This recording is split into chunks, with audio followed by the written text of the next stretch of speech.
ஐயா வணக்கம். நமஸ்காரம்.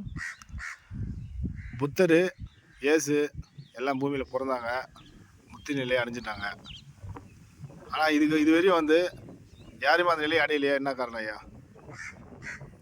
இப்போ புத்தர் வந்தாங்க, ஆனால் அவர் ஞானம் அடைஞ்சப்போ கிட்டத்தட்ட சுமார் 25,000 பேரை ஞானம் அடைய மாதிரி ஒரு சூழ்நிலை உருவாக்கி வச்சுருந்தாங்க.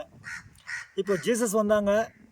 உண்மையிலேயே அவர் இந்த ஞானம் அடைவதற்காக அவர் சொன்ன விஷயம் எவ்வளோ பேர் பைபிள் ஆச்சுக்கு தெரியும். அந்த பைபிளை சார்ந்து இன்றைக்கி இந்த உலகத்தில் எந்த ஒரு நிலை அடைஞ்சிருக்காங்க அப்படின்னா, நம்ம எல்லாரும் முக்தி அடைஞ்சிட்டாங்களா, முக்தி அடையலையா, இது நம்ம கேள்வி இல்லை.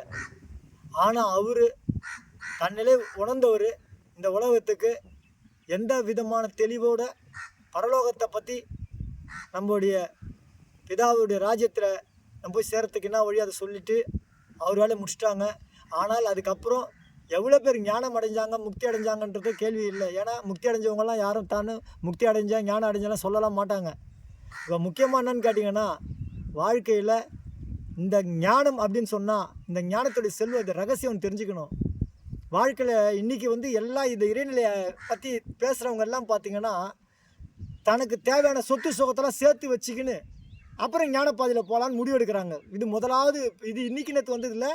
ஆதி காலத்துலேருந்து இது ஒரு பரம்பரையாக நோய் மாதிரி ஆயிடுச்சு. ஒரு நல்ல நிலைக்கு வந்துடணும், இந்த உடல் எடுத்தோம் நல்லா சந்தோஷமாக வாழ்ந்துட்டு கடைசி காலத்தில் நம்ம இறைநிலை அடையணுன்ட்டு அந்த முடிவுக்கு வராங்க.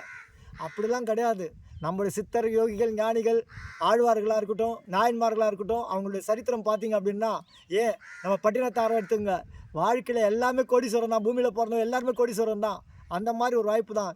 எப்போது தன்னிலை பற்றி உணர ஆரம்பிக்கிறாங்களோ, தான் யார் என்ற கேள்வி தனக்குள்ளே வருதோ, அப்போ அந்த க்ஷணத்தில் அவங்க எல்லாருமே இறைவனை நோக்கிய பயணம் வைக்கும்போது தனக்கு பின்னாடி இருக்கிற பொய்யான வாழ்க்கை அடுத்த செகண்டில் கனவாக மாறிடும்.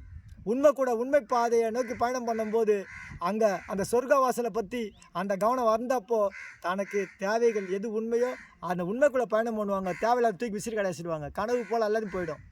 அப்படி வரும்போது இதில் ஞானம் அடைஞ்சவங்க அதெல்லாம் இங்கே விமர்சனம் பண்ணுறதுக்கோ சொல்கிறதுக்கோ இங்கே ஞானம் அடைஞ்சேன்னு சொல்கிறதுக்கோ வாய்ப்பு இல்லை.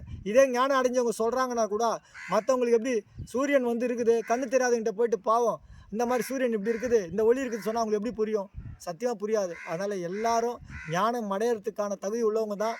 இங்கே எவ்வளோ பேர் ஞானம் அடைஞ்சாங்க அப்படி பற்றி பிரச்சனை இல்லை. ஞானம் அடைஞ்சு தான் இருக்கிறாங்க. இப்போ ஞானம் அடையணும் அப்படின்னு சொன்னால் நம்ம வாழ்க்கையை பொறுத்த வரைக்கும் நம்ம முன்னோர்கள் வழி நம்ம பின்பற்றணும் அப்படின்னு சொன்னால் எல்லாரும் முக்தி அடையிறதும் ஞானம் அடையிறதும் சாதாரண ஒரு விஷயந்தான்.